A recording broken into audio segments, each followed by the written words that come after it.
Hi hello నమస్తే, నేను స్వప్న. అందరు ఎలా ఉన్నారు? నేనైతే చాలా బాగున్నా, మీరు కూడా చాలా బాగుండాలని మనస్ఫూర్తిగా కోరుకుంటున్నా. సో ఈరోజు ఎంసెట్ కౌన్సిలింగ్ గురించి మనకున్న డౌట్స్ని క్లియర్ చేయడానికి మనతో పాటు ఎడ్యుకేషనల్ కౌన్సిలర్ యశస్వి సంతోష్ గారు ఉన్నారు.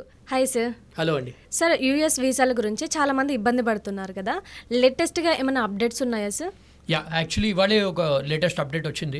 ఇప్పుడు ఏం చేస్తున్నారంటే యూఎస్ వీసా హోల్డర్స్ ఎవరైతే ఉన్నారో 55 మిలియన్ మంది ఉన్నారు. వాళ్ళది ప్రతి ఒక్క దాన్ని స్క్రూటినైజ్ చేస్తున్నారు అనమాట. అంటే ప్రతి ఒక్కటి చెక్ చేస్తున్నారు.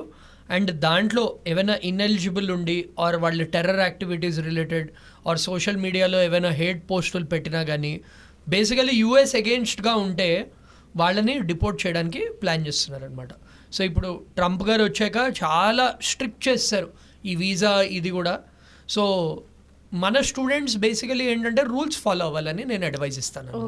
పోస్టుల వల్ల కూడా చాలా మంది రిజెక్ట్ అవుతున్నారు కదా. అవుతున్నారు ప్రతి ఒక్కటి చెక్ చేస్తున్నారు. ఈ మధ్య వీసా ఇంటర్వ్యూస్ అవి కూడా చాలా స్ట్రిక్ట్ అయ్యాయి. సో బేసికలీ ఏంటంటే చాలామంది ఇల్లీగల్కి వెళ్తారు. దానివల్ల మన పిల్లలు కూడా ఎఫెక్ట్ అవుతున్నారు అనమాట. సో మన ఇండియన్స్ కూడా who are settled in US. So documentation అనేది కరెక్ట్గా ఉంచుకోండి, ఫ్రాడ్స్ చేయకండి. ఏదో కన్సల్టెన్సీ ఆర్ ఏదో ఏజెన్సీ ఏదో ప్రామిస్ చేసిందని బ్లైండ్గా నమ్మకండి. ఎందుకంటే ఈ మధ్య డిపోర్ట్ అయ్యే ఛాన్సెస్ ఎక్కువ అవుతున్నాయి. మరి డబ్బులు పోతున్నాయి, టైం వేస్ట్ అవుతుంది, రిజెక్ట్స్ అవుతున్నాయి, పోయినా కూడా మళ్ళీ బ్యాక్ వస్తున్నారు సార్. పోయినా కూడా బ్యాక్ వస్తున్నారు. So proper process rules avoid చేయాలి. మనం ఇంకోటి రీసెంట్లీ కొంచెం న్యూస్ కూడా చూసాం, మన ఇండియన్స్ ఏంటి షాప్ లిఫ్టింగ్ చేస్తున్నారు. అంటే వెళ్ళి సామాన్లు దొంగతనం చేయడము. సో మీరు అర్థం చేసుకోవాల్సింది ఏంటంటే ఈ కంట్రీలో కూడా అది తప్పు, వేరే కంట్రీకి వెళ్ళి అది చేయడం ఇంకా తప్పు.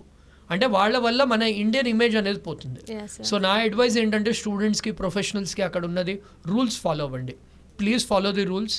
ఇండియన్ ఎంబసీ నుంచి ఏమైనా అప్డేట్స్ వస్తే అవి పాటించండి. Don't get into unnecessary discussions or arguments on social media. ఈ మధ్య సోషల్ మీడియా స్క్రూటీని బాగా చేస్తున్నారు.